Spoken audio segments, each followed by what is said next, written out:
সংগ্ৰামখনৰ এটা গুৰুত্বপূৰ্ণ পৰ্যায়ত আমি আহি পৰিছোঁ।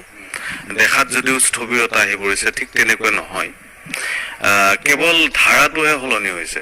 আমি যোৱা দীৰ্ঘদিন ধৰি যেতিয়া সংগ্ৰামত ব্ৰতী হৈ আছোঁ, আমি এটা কথা মৰ্মে মৰ্মে উপলব্ধি কৰিছোঁ যে যেতিয়ালৈকে ৰাজনৈতিক শক্তিসমূহক কৰ্মচাৰীসকল যে এটা ডাঙৰ শক্তি এইটো বুজাই দিব পৰা নাযায়, তেতিয়ালৈকে সমস্যা সমাধানৰ ক্ষেত্ৰত আগবাঢ়ি নাহে।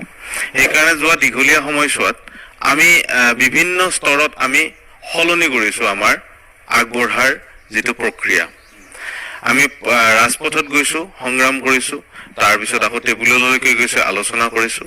কিন্তু মূলত বিষয় হৈছে যে আপোচবিহীন যিটো আমাৰ স্থিতি, যে OPS আমাক লাগিবই, সকলো শিক্ষক কৰ্মচাৰীৰ ক্ষেত্ৰত পুৰণি পেঞ্চন ব্যৱস্থা পুনৰ প্ৰৱৰ্তন কৰিবই লাগিব, এই কথাটোৰ দ্বিতীয় কোনো এটা চিন্তা আমি আনা নাই আৰু অনাগত সময়লৈকেও নানিম। কেৱল